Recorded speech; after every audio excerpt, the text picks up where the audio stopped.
Halo semuanya, apa kabar? Mudah-mudahan sehat selalu. Jumpa lagi dengan saya, Prof. Videntia Hulu di Prof. Binsaro Channel, selalu menginspirasi.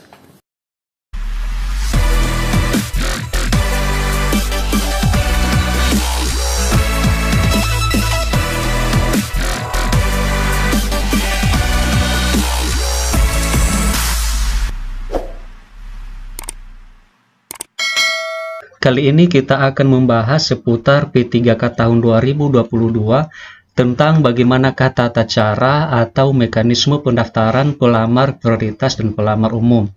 Apakah keduanya memiliki cara yang berbeda dalam hal melakukan pendaftaran? Mari simak terus video berikut ini. Namun sebelumnya dukung terus channel ini dengan cara like, komen, dan subscribe karena itu semua adalah gratis dan nggak berbayar. Terus kemudian jangan lupa aktifkan lonceng notifikasinya juga ya supaya kalian semua tidak ketinggalan dengan video-video berikutnya. Oke, langsung saja kita pada topiknya, yaitu pada video sebelumnya kita pernah membahas perbedaan antara pelamar prioritas dan pelamar umum dalam hal pengisian formasi kosong. Nah, sekarang kita akan sharing mengenai bagaimanakah cara pendaftaran P3K tahap 3 tahun 2022 ini.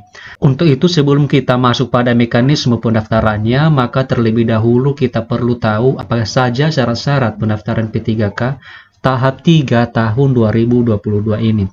Persyaratannya adalah sebagai berikut. Pelamar sebagaimana yang dimaksud dalam pasal 4 harus memenuhi persyaratan sebagai berikut. Yang pertama adalah warga negara Indonesia. Kemudian kedua, usia paling rendah 20 tahun dan paling tinggi 59 tahun pada saat pendaftaran. Artinya usia dibatasi paling rendah 20 dan paling tinggi 59 tahun per tahun 2022 ini. Yang ketiga adalah tidak pernah dipidana dengan pidana penjara berdasarkan putusan pengadilan yang berkekuatan hukum tetap karena melakukan tindak pidana dengan pidana penjara 2 tahun atau lebih. Yang keempat adalah tidak pernah diberhentikan dengan hormat tidak atas permintaan sendiri atau tidak dengan hormat sebagai pegawai negeri sipil, P3K, prajurit Tentara Nasional Indonesia, anggota Kepolisian Negara Republik Indonesia, atau diberhentikan dengan tidak dengan hormat sebagai pegawai swasta.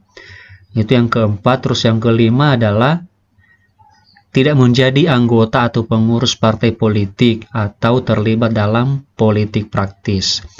Kemudian diteruskan dengan persyaratan berikutnya adalah memiliki sertifikat pendidik dan atau kualifikasi pendidikan dengan jenjang paling rendah sarjana atau diploma 4 sesuai dengan persyaratannya.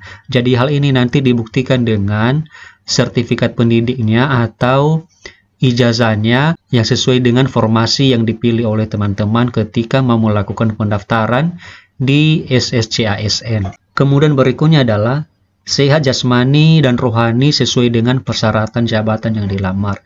Ini nanti dibuktikan dengan surat keterangan sehat dari dokter. Berikutnya adalah harus ada surat keterangan berkelakuan baik. Dan yang terakhir adalah persyaratan lain. Ini maksudnya adalah persyaratan yang dikeluarkan oleh daerah masing-masing tempat teman-teman mendaftar. Jadi seperti itulah teman-teman persyaratan yang wajib dilengkapi oleh calon peserta seleksi, dan sekarang kita akan masuk pada pembahasan berikutnya, yaitu tata cara pendaftaran. Jika kita perhatikan pasal 22, di sana dikatakan bahwa yang pertama itu adalah pelamar yang telah memenuhi persyaratan sebagaimana yang dimaksud dalam pasal 7 dan pasal 8. Ini adalah persyaratan yang sudah kita jelaskan sebelumnya. Itu dapat melakukan pelamaran sebagaimana yang dimaksud dalam pasal 16 huruf C pada satu jenis jalur kebutuhan P3K. Artinya bahwa kalau misalnya Bapak Ibu atau teman-teman semua sudah memenuhi persyaratan sesuai dengan pasal 7 dan pasal 8, maka dilanjutkan dengan melakukan pendaftaran dengan syarat itu wajib hanya memilih satu jenis jalur kebutuhan P3K. Kemudian yang kedua adalah pelamar sebagaimana dimaksud pada ayat 1 hanya dapat melamar pada satu instansi daerah dan satu kebutuhan jabatan. Yang ketiga adalah dalam hal pelamar sebagaimana dimaksud pada ayat 1 diketahui melamar lebih dari satu instansi, dan yang kedua itu menggunakan dua nomor identitas kependudukan yang berbeda, maka yang bersangkutan itu dinyatakan gugur. Jadi sangat penting diperhatikan ya teman-teman, jangan sampai mendaftar lebih dari satu instansi dan atau menggunakan dua nomor identitas penduduk yang berbeda. Karena apabila hal tersebut dilakukan oleh teman-teman, maka yang bersangkutan atau teman-teman semua yang mendaftar dengan lebih dari satu instansi dan juga menggunakan dua nomor identitas yang berbeda itu langsung dinyatakan gugur dan tidak boleh dilanjutkan pendaftaran. Kemudian kita teruskan dengan Pasal 23 ayat 1 bahwa katanya pelamar, sebagaimana dimaksud dalam pasal 22, mengajukan lamaran secara daring melalui SSCASN dengan terlebih dahulu membuat akun dan disertai dengan proses pengunggahan dokumen yang dipersyaratkan secara elektronik. Artinya bahwa calon pelamar diwajibkan membuat akun terlebih dahulu dan baru melanjutkan dengan pengisian data atau identitas lainnya yang diperlukan. Kemudian yang kedua adalah pembuatan akun sebagaimana dimaksud pada ayat 1 hanya dapat dilakukan sebanyak satu kali di awal pembukaan seleksi P3K Jabatan Fungsional Guru tahun 2022. Artinya teman-teman atau Bapak Ibu semua bahwa pembuatan akun itu tidak boleh diulang-ulang lebih dari satu kali. Makanya disarankan agar sangat berhati-hati dalam proses pembuatan akun. Kita teruskan, yang ketiga adalah pembuatan akun dikecualikan bagi pelamar, satu, pelamar prioritas, dan kedua, pelamar yang telah memiliki akun pada seleksi tahun 2021. Nah, hal ini teman-teman yang membedakan antara pelamar prioritas dan pelamar umum. Artinya, jika teman-teman semua sudah pernah membuat akun pada tahun 2021 kemarin, maka tidak perlu lagi membuat akun yang baru. Jadi silakan diingat-ingat apa username dan passwordnya, karena akun itulah nanti yang akan digunakan pada seleksi P3K tahap 3 tahun 2022 ini.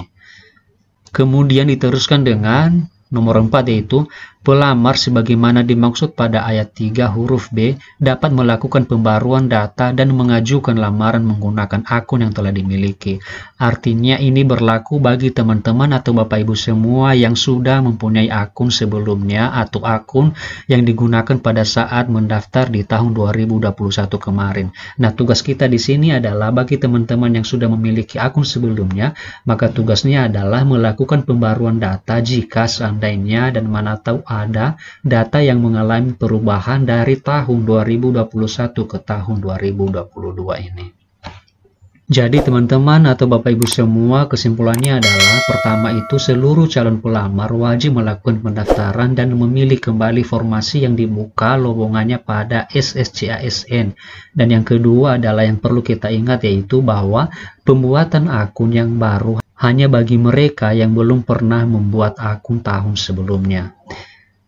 Nah, jadi teman-teman seperti itulah cara pendaftaran peserta seleksi P3K tahap 3 tahun 2022 ini, dan semoga video ini bermanfaat serta jangan lupa share ke teman-teman lainnya agar mereka juga tidak ketinggalan dengan informasi seputar pelaksanaan P3K tahun 2022 ini.